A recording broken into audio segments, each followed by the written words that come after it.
Hi hello friends, എല്ലാവർക്കും നമ്മുടെ സുമി മൂവാസ് മനസ്സിലോട്ട് സ്വാഗതം. അപ്പം നമ്മുടെ നാളത്തെ കാറ്റത്തെ കിളിക്കൂട് സീരിയലിൻ്റെ പുതിയ വിശേഷങ്ങൾ എന്തൊക്കെയാണെന്ന് അറിഞ്ഞാലോ.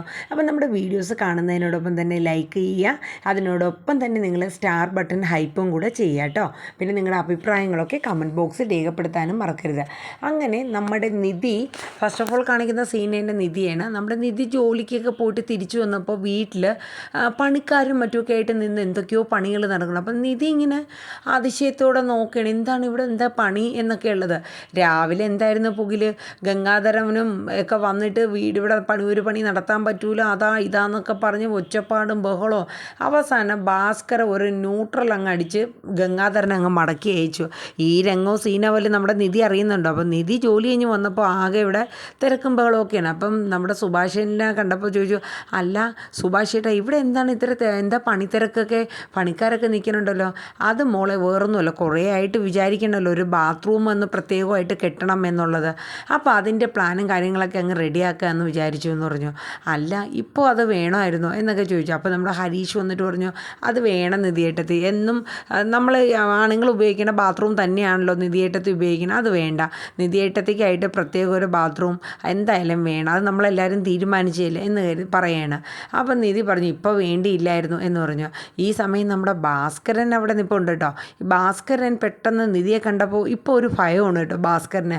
കാരണം എല്ലാവരുടെയും മുമ്പിൽ വെച്ച് നമ്മുടെ നികേഷിൻ്റെ അമ്മയുടെ കാര്യം എന്തെങ്കിലുമൊക്കെ ഒന്ന് ചോദിച്ചാലോ എന്നൊരു ഭയപ്പാടൊക്കെയാണ്. അങ്ങനെ ഭാസ്കരനെ കണ്ടപ്പോൾ, നിധിയെ കണ്ടപ്പോൾ ഭാസ്കരൻ ഒന്ന് വലിയ നോക്കണം. അത് നിധിക്ക് മനസ്സിലായി. പക്ഷെ നിധി നോക്കിയപ്പോൾ ഭാസ്കറിൻ്റെ കയ്യിൽ എന്തൊക്കെയോ കെട്ടി വെച്ചിരിക്കണം. അപ്പോൾ നിധി ചോദിച്ചു, അല്ല എന്താ വെച്ചാൽ കയ്യിലൊരു മുറിവൊക്കെ. അതൊന്നുമില്ലെന്ന് പറഞ്ഞു. അപ്പോൾ നമ്മുടെ സുഭാഷ് പറഞ്ഞു, ഇന്ന് മോള് പോണ സമയത്ത് പടക്കം പൊട്ടിച്ചായിരുന്നല്ലോ ജോലിക്ക് ആദ്യമായിട്ട് പോണ സമയത്ത്. അത് നികേഷ് ഒരു പടക്കം എറിഞ്ഞത് നേരെ അച്ഛൻ്റെ കയ്യിലോട്ടാണ് കൊണ്ടത്.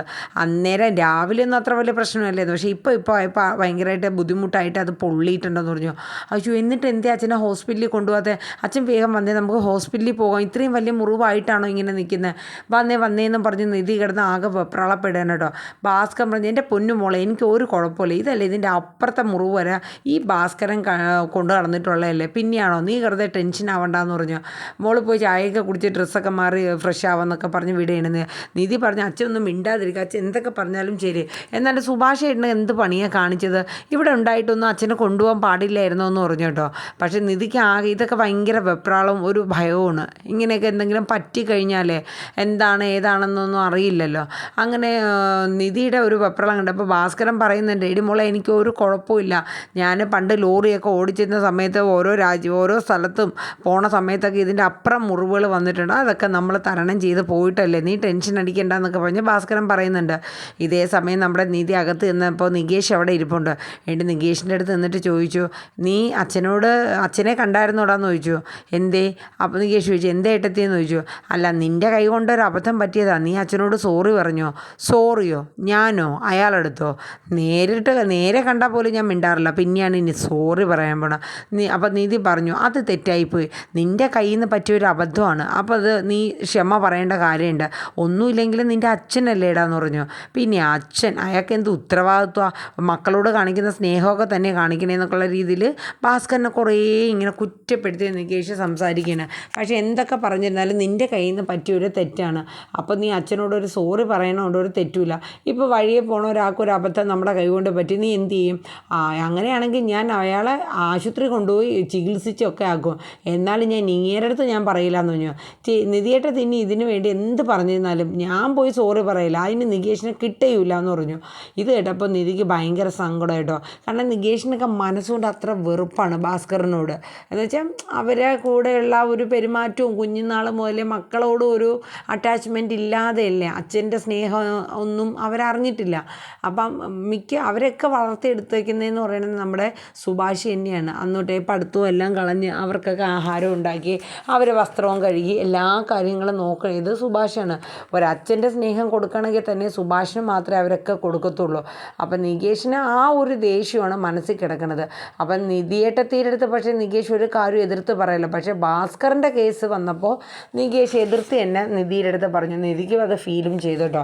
അങ്ങനെ നിധി പിന്നെ അന്നേരം നമ്മുടെ സുഭാഷ് കഴിഞ്ഞ് മോള് വന്നേ, മോൾക്ക് ചായ എടുത്തു തരാമെന്ന് പറഞ്ഞ് ജോലിയൊക്കെ കഴിഞ്ഞ് വന്നേല്ലേ അപ്പോൾ എന്നും പറഞ്ഞ് ചായ എടുത്തു തരാൻ വേണ്ടി. അപ്പം ഞാൻ ഒന്ന് ഫ്രഷായി വരട്ടെ സുഭാഷ് ചേട്ടാന്ന് പറഞ്ഞ് പോയി ഫ്രഷായി വന്നു. അപ്പോഴേക്കും അടുക്കളയിലോട്ട് ചെന്നു. ഇന്ന് എന്താ സ്പെഷ്യലൊക്കെ എന്ന് ചോദിച്ച് നിധി നിൽക്കുക. ഞാനും കൂടെ ഹെൽപ്പ് ചെയ്യാം, മോൾ ആ ചായ എടുത്ത് കുടിക്കുമെന്ന് പറഞ്ഞിട്ട് നമ്മുടെ സുഭാഷ് എന്തോ ഉണ്ടാക്കാൻ വേണ്ടിയിട്ട് ഒരു പാത്രം എടുക്കാൻ പറഞ്ഞു.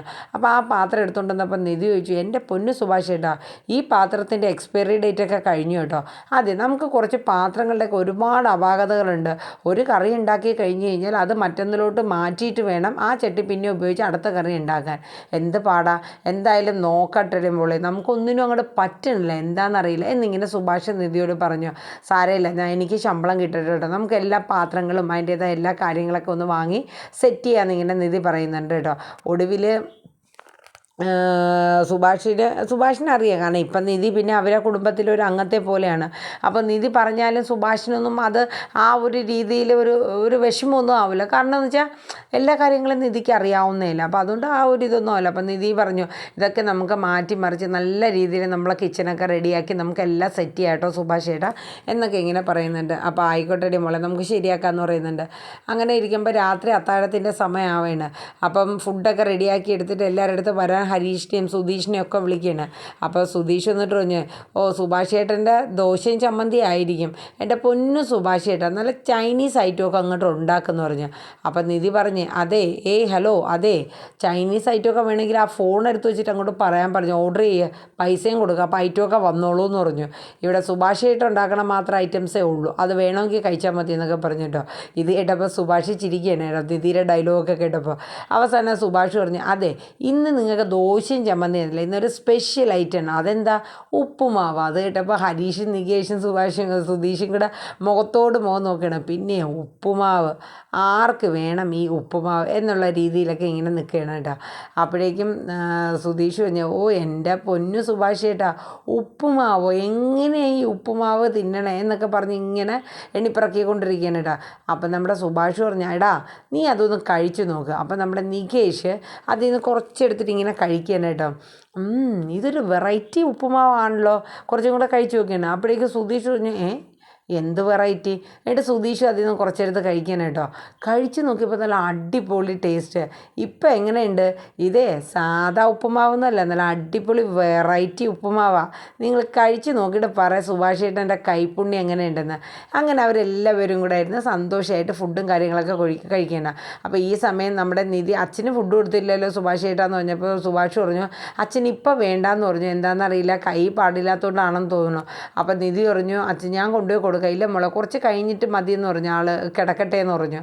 അങ്ങനെ അവർ പിന്നെ എല്ലാവരും ഫുഡൊക്കെ കഴിച്ച് അങ്ങനെ ഇരിക്കുന്ന സമയത്താണ് നമ്മുടെ സുഭാഷിൻ്റെ ഫോൺ റൂമിൽ ഇരുന്ന് അടിക്കുകയാണ്. അങ്ങനെ നികേഷ് എന്ന് ഫോൺ എടുത്തുകൊണ്ട് വരുമ്പോഴത്തേക്ക്, നികേഷാണോ ഹരീഷാണോ എന്നറിയില്ല, ഫോൺ എടുത്തുകൊണ്ട് വരുമ്പോഴത്തേക്ക് സുഭാഷിൻ്റെ അടുത്ത് പറയും, ഇത് സുനന്ദയാണല്ലോ വിളിക്കുന്നത്. അപ്പം സുധീഷ് ചോദിക്കും, അല്ല ഈ സുനന്ദ എപ്പോഴും വിളിക്കാറുണ്ടോ സുഭാഷ് ചേട്ടാ? അപ്പോൾ പറയും, നിനക്കെന്നെ പറ്റും, അവൾ വിളിക്കാറുണ്ട്, പക്ഷേ ഞാൻ കോളൊന്നും എടുക്കാറില്ല എന്നുള്ളതാണ് സത്യം എന്ന് പറയും. പിന്നെ എന്തിനാ ഇവിടെ ഇങ്ങനെ വിളിക്കണം? അങ്ങനെ ആ കോള് കേട്ടെ പിന്നെയും വിളിക്കണേ. അപ്പം നിധി പറയും, ഞാൻ എടുത്തു നോക്കട്ടെ, എന്താ കാര്യമെന്ന് തിരക്കാമെന്ന് പറയും നിധി. അങ്ങനെ നിധി എടുക്കാൻ ചെല്ലുമ്പോൾ നിധി പറയും, അയ്യോ വീഡിയോ കോളാണല്ലോ സുഭാഷ് ചേട്ടാ അതേ വിളിക്കുന്നത്, വീഡിയോ കോളിൽ എടുത്തു കഴിഞ്ഞാൽ പ്രശ്നമാവുമല്ലോ എന്ന് വെച്ചാൽ സുഭാഷിനൊക്കെ കൊടുക്കാൻ പറയും, പിന്നെ അത് അതിനെക്കുറിച്ച് സംസാരിക്കേണ്ടി വരും, അങ്ങനെയൊക്കെ ഉള്ളൊരു ഇത്. അപ്പോൾ ആകെ ഒരു ഇത്, സുനന്ദ എന്തിനാ ഇങ്ങനെ കിടന്ന് വിളിക്കണേ എന്നുള്ളത് ഇവർക്ക് ആർക്കും മനസ്സിലാവില്ല. എന്തിൻ്റെ പേരിലാണെങ്കിലും ഇങ്ങനെ വിളിക്കേണ്ട കാര്യമുണ്ടോ എന്നുള്ളതൊക്കെ ഇങ്ങനെ പറയണം. അപ്പോൾ ഇതിൻ്റെ ഇടയിൽ ഒരു സീന് കട്ടായി പോയിട്ടോ, ഞാൻ പറയാൻ മറന്നുപോയി. വേറൊന്നുമില്ല, നമ്മുടെ നിധി ഇങ്ങനെ അടുക്കളയിൽ ജോലി കഴിഞ്ഞ് വന്ന സമയത്ത് ഫുഡൊക്കെ ഉണ്ടാക്കുന്ന സമയത്ത് നമ്മുടെ നികേഷിന് ആകെ വിഷമമായി പോയിട്ടോ. നിധിയേട്ടത്തിയുടെ അടുത്ത് അങ്ങനെ പറയേണ്ടിയില്ലായിരുന്നു.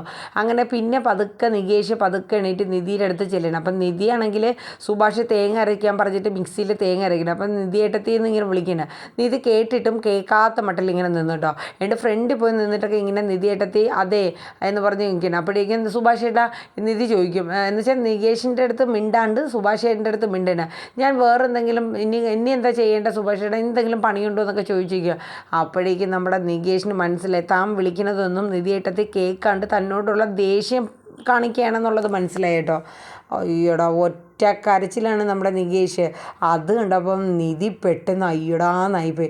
നിധി ചോദിക്കും, എടാ നികേഷ് നീ എന്തിനാടാ കരയണേ? നിധിയേട്ടത്തി എന്നോട് മിണ്ടല്ലോ, നിധിയേട്ടത്തി വിഷമമായല്ലേ ഞാൻ പറഞ്ഞത്, ഞാൻ അച്ഛനോട് സോറി പറഞ്ഞോളാം എന്ന് പറഞ്ഞു. അപ്പോൾ നിധി പറഞ്ഞു, എനിക്ക് ദേഷ്യം വന്നു എന്നുള്ള കാര്യം തന്നെ, പക്ഷെ നീ പിണങ്ങിയ കരയൊന്നും വേണ്ട കേട്ടോ, അച്ഛനോട് സോറി പറയണേട്ടോ മോനെ. കാര്യം എന്ന് വെച്ചാൽ അച്ഛൻ എത്രയായാലും എത്ര തെറ്റ് ചെയ്തോട്ടെ അച്ഛനല്ലാണ്ടാവില്ലല്ലോ, നമ്മളല്ലേ ക്ഷമിക്കേണ്ട. അച്ഛൻ്റേതായിട്ടുള്ള വിലയും ഇതൊക്കെ തന്നെ റെസ്പെക്റ്റും കാര്യങ്ങളും കൊടുക്കുക തന്നെ വേണം.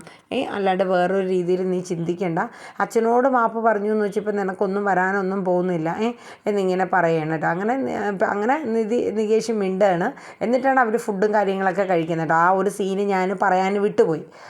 അപ്പോൾ വേറെ എന്താണ്, ഇന്ന് നമ്മുടെ കാട്ടിയത്തെ കിളിക്കൂടിൻ്റെ സമയം കണ്ടല്ലോ മാറി മറിഞ്ഞത്. വേറൊന്നുമല്ല ഗൈസ്, നമ്മുടെ ഇവിടെ നല്ല ഇടിയായിരുന്നു, നല്ല ഇടിയും നല്ല മഴയും. ഇന്ന് ഒരു ഫാനിൻ്റെ കപ്പാസിറ്റർ പോയിട്ടുണ്ട്. ഇന്നത്തെ ഇടി മെയിൻ സ്വിച്ച് ഓഫായിരുന്നു. അപ്പോൾ അത് എന്നിട്ടും എങ്ങനെയൊക്കെയാണെന്നൊന്നും എനിക്കറിഞ്ഞില്ല. പിന്നെ വൈഫൈയുടെ ഒരു കോഡ് വയർ പോയിട്ടുണ്ട്. മൊത്തം ഇന്ന് സോഹയാണ്. അതുകൊണ്ട് ഇന്നത്തെ മഴ അത്ര തകർക്കൽ മഴയായിരുന്നു. അപ്പോൾ എല്ലാവരും നമ്മുടെ വീഡിയോസൊക്കെ ഒന്ന് കാണുക, കേൾക്കുക, കാണാൻ പറ്റില്ല കേൾക്കുക, ഒന്ന് സപ്പോർട്ട് ചെയ്യുക, ലൈക്ക് ചെയ്യുക, ഹൈപ്പ് ചെയ്യുക. ഓക്കെ, നല്ലൊരു ശുഭരാത്രി പറഞ്ഞുകൊണ്ട് വൈൻഡപ്പ് ചെയ്യുന്നു. Tata, bye bye, take care, thank you.